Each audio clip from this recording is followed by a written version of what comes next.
All the great people. పెళ్లి చూపులు జరిగిన తర్వాత 1 year వరకు పెళ్లి కాకపోతే పెళ్లి కొడుకు ఎంత ఇరిటేటింగ్గా ఉంటాడో మీ పిల్లల డ్యాన్స్ చూడటానికి వచ్చి మా ఉపన్యాసాలు వింటున్నప్పుడు అలాగే ఫీల్ అవుతారని నాకు తెలుసు. శ్రీకాంత్ గారు 20 నిమిషాలు మాట్లాడమన్నారు. 10 నిమిషాలు త్యాగం చేసి కేవలం 10 నిమిషాలు మాత్రమే మాట్లాడతాను. కరెక్ట్గా 8 o'clock క్లోజ్ చేస్తాను. అనంతపురంతో నా బాంధవ్యం చాలా గొప్పది. నా జీవితాన్ని పూర్తిగా మార్చిన ఊరు ఈ అనంతపురం. ఒక తండ్రి తన పిల్లవాడి జీవితాన్ని జాతకాన్ని ఎలా మార్చగలడో నిరూపించిన ఊరు ఈ అనంతపురం. ఇక్కడ సాయిబాబా స్కూల్లో 1958 మీరు చాలామంది పుట్టి ఉండరు అప్పటికి. అప్పుడు నేను ఇక్కడ ఉన్నాను. నాకు 76 సంవత్సరాలు ఇప్పుడు. అంతకుముందు నేను మా తాతగారి దగ్గర జమ్మలమడుగులో ఉండేవాడిని. మా అమ్మగారి నాన్నగారు ఆయన చనిపోయిన తర్వాత నేను అనంతపురం మా నాన్నగారి దగ్గరికి వచ్చాను. జమ్మలమడుగులో 5వ క్లాస్ ఒకసారి ఫెయిల్ అయ్యాను, 6వ క్లాస్ ఒకసారి ఫెయిల్ అయ్యాను. కారణం మా తాతగారి పెంపకం. ఆయన పూజలు, మంత్రాలు, మంత్రపుష్పం ఇవన్నీ చదివించేవారు తప్ప చదువు మీద అంత ఇంట్రెస్ట్ లేదు ఆయనకి. నేను 6వ క్లాస్ ఫెయిల్ అయినప్పుడు he was the deputy tahsildar in Jammalamadugu. Head మాస్టర్ని ఇంటికి పిలిచి మా వాడిని ప్రమోట్ చేయన్నారు. నేను చచ్చినా చేయనండి అన్నాడు. ఇద్దరికి పెద్ద గొడవ జరిగింది. చివరికి ఒక కాంప్రమైజ్కి వచ్చారు. వీడిని 4వ ఎక్కం చెప్పమనండి, 7వ క్లాస్లో 4వ ఎక్కం చెప్పమనండి పాస్ చేస్తా అన్నాడు హెడ్ మాస్టర్. నాకు నవ్వు వచ్చింది. 4వ ఎక్కం వస్తే నేనే పాస్ అయ్యాను, ఆయన పాస్ చేయడం ఏంటి? ఏబిసిడీలు రావు, రావు, ఏమీ రావు నాకు. అలా ఉండేది గారాబం. ఆయన చచ్చిపోయిన తర్వాత నేను ఫస్ట్ అనంతపురం వచ్చినప్పుడు పోలీస్ గ్రౌండ్స్లో ఒక సింగిల్ బెడ్రూమ్ హౌస్లో ఉండేవాడు మా నాన్నగారు. ఈ స్టేజ్లో 1/25th రూమ్ అది. అందులో ఆయన 5 ఉండేవారు. ఎందుకు నన్ను తాతగారి దగ్గరికి పంపించారంటే నన్ను పోషించలేక. మొదటి రోజు వచ్చిన తర్వాత ఆయన మా ఫాదర్ అడిగాడు, ఏరా నీకు 4వ ఎక్కం రాదంట కదా అన్నాడు. నాకు 4వ ఎక్కమే కాదు నాన్నగారు, 2వ ఎక్కం కూడా రాదన్నాను. 40వ ఎక్కం కంటతా పట్టే వరకు నీకు భోజనం లేదురా అన్నాడు. 2 days తర్వాత వెళ్ళి 40 ఎక్కాలు వచ్చినాయి నాన్నగారు అన్నా. 40 ఎక్కాలు వచ్చినాయా అన్నాడు. వచ్చినాయా. 23వ ఎక్కని చెప్పరా అన్నాడు. కింద నుంచి చెప్పనా పైనుంచి చెప్పనా అని అడిగాను. ఆయనకి అర్థం కాల. కింద నుంచి చెప్పు అన్నాడు. 23 10 230, 23 9 207, 23 8 184, 23 7 161, 23 6 138 ఇలా చెప్పుకుంటూ వచ్చాను. ఇన్ని తెలివితేటలు ఉన్నవాడు ఎందుకు ఫెయిల్ అయ్యావురా అన్నాడు. నాన్నగారు నాకున్నవి తెలివితేటలు కాదు, జ్ఞాపక శక్తి. మా తాతగారు బాగా మంత్రాలు చదివించేవారు కాబట్టి జాగ్రత్తగా వినండి. మీ పిల్లలు జ్ఞాపక శక్తి ఉన్నవాళ్ళ తెలివైన వాళ్ళ ముందు డిసైడ్ చేయండి. తెలివైన వాళ్ళైతే మన రెడ్డి గారు లాగా go for engineering, chartered accountancy, mathematics. జ్ఞాపక శక్తి ఎక్కువ ఉన్న వాళ్ళైతే మెడిసిన్, లా, ఫిలాసఫీ, లిటరేచర్ ఈ సబ్జెక్ట్స్లో పైకి వస్తారు. This the first point I want to convince. మీరు మీ పిల్లల్ని, ఇంకా 6 minutes ఉందండి, మీ పిల్లల్ని జీవితంలో పైకి రారా అంటారు. మీరు ఎవరికన్నా జీవితంలో పైకి రావడం అంటే ఏంటో తెలుసా అసలు? You don't know. జీవితంలో పైకి రావడం అంటే చదువుకోవడం ఒకటే కాదండి, చదువుకోవడం ఒక భాగం అందులో. మనం దేవాలయానికి వెళ్ళినప్పుడు తల మీద శటకోపం పెడతారు.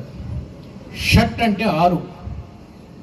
మన తరఫున పూజారి భగవంతుడిని ఏం ప్రార్థిస్తున్నాడంటే, ఓ దేవదేవ ఈ భక్తుడికి లేకపోతే ఈ భక్తురాలికి 6 రకాల దరిద్రాలు తొలగించి 6 రకాల ఐశ్వర్యాలు ఇమ్మంటాడు. ఆ 6 దరిద్రాలు పోయి ఈ 6 ఐశ్వర్యాలు వస్తే మీ పిల్లలు జీవితంలో పైకి వచ్చినట్టు లెక్క. పోవలసిన దరిద్రాలు ఏంటంటే మద, మాత్సర్య, కామ, క్రోధ, లోభ, అహాలు. ఈ 6 పోయి ఆరోగ్యము, కీర్తి, ప్రేమ, జీవితం పట్ల ఉత్సాహము, విజ్డమ్, జ్ఞానము, ఈ 6 వస్తే మీ పిల్లలు జీవితంలో పైకి వచ్చినట్టు లెక్క. ఇంకా 5 minutes ఉంది. ఈ 5 minutesలో నేను 2-3 టిప్స్ చెప్తాను. My son is a state ranker in 10th class, state ranker in intermediate, university 3rd in graduation. దీనికి ముఖ్య కారణం ఏంటంటే ప్రతిరోజు అరగంట సేపు పడుతూ గడిపేవాడిని. సింపుల్, ఫ్రమ్ 7 to 7:30 ఒక అరగంట. ఈ రోజు నువ్వు ఏం నేర్చుకున్నావరా అని అడగండి చాలు.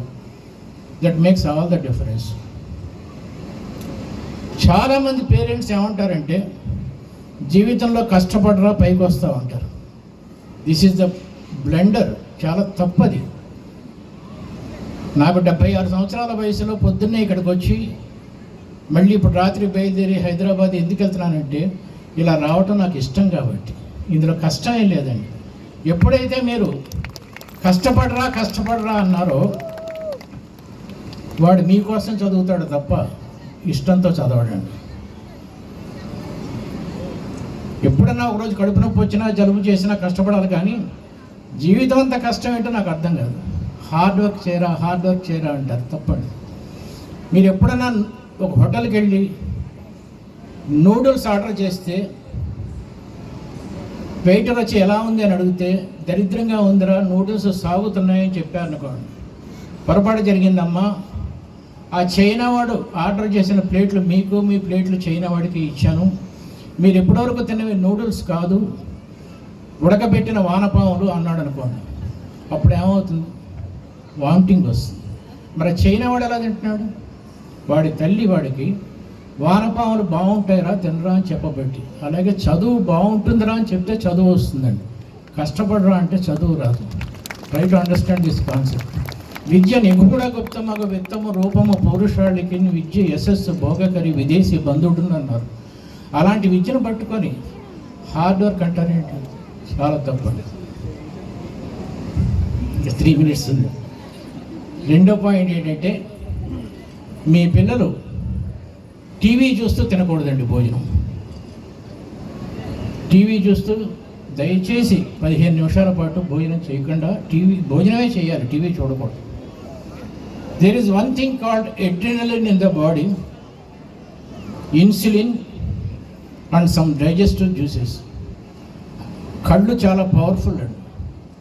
టీవీ చూస్తూ భోజనం చేస్తున్నప్పుడు టీవీలో ఏ రసం ఉత్పన్నం అవుతే ఆ రసాన్ని బట్టి ఇంటెస్టైన్స్లో జ్యూసెస్ ఫార్మ్ అవుతాయి. అనిపిస్తే ఇలా అన్నాడు చూడండి, కానీ వెంటనే నవ్వేశాడు. ఎందుకంటే ఎడ్రినలిన్ రిలీజ్ అయింది ఇమ్మీడియట్గా బాడీలో. అదే టీవీలో హారర్ ఫిల్మ్ చూస్తూ మైసూర్ పాక్ తింటున్నాడు అనుకోండి, అప్పుడు రిలీజ్ అవ్వాల్సింది ఇన్సులిన్, ఎడ్రినలిన్ కాదు. ఎప్పుడైతే చూడటం వేరు తినటం వేరు అయిందో your kids will suffer from 6 varieties of diseases. Lower abdominal pain, back pain, lack of concentration, skin diseases, hair fall, ఇవన్నీ వస్తాయి. దయచేసి మీకు మనం ప్రార్థించేది ఏంటంటే 10 నిమిషాల పాటు భోజనాన్ని చూస్తూ తినమనండి. Last point is 1 minute. Last point is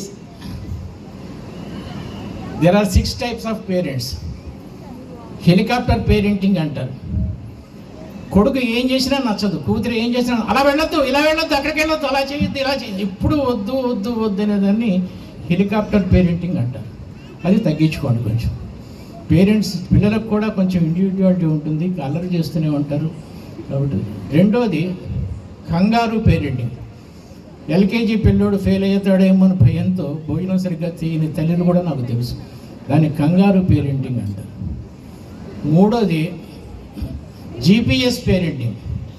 పిల్లోడు 1 yearలోనే ఉండగానే వాడిని ఇంజనీర్ చదివించాలా, డాక్టర్ చదివించాలా అని చాలా డిస్కస్ చేస్తూ ఉంటారు. దాన్ని జీపీఎస్ పేరెంటింగ్ అంటారు.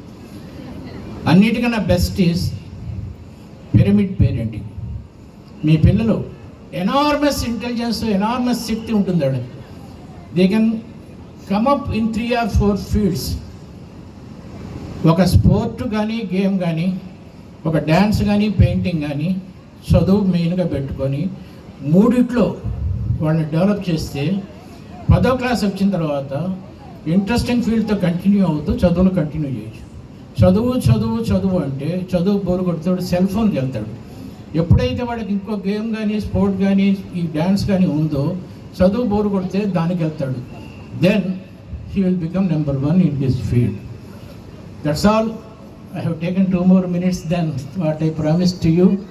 I wish you one of the best schools I have seen here. I congratulate you. మీ పిల్లలు ఇక్కడ చదువుతున్నందుకు చాలా నాకు బాగుంది. పిల్లలు చాలా స్కూల్స్కి వెళ్తూ ఉంటాను, కానీ కొన్ని స్కూల్స్ పరిమళంతో ఉంటాయి, కొన్ని స్కూల్స్ వాసన ఇస్తూ ఉంటాయి. This is one of the best schools I have visited. Thank you. Congratulations.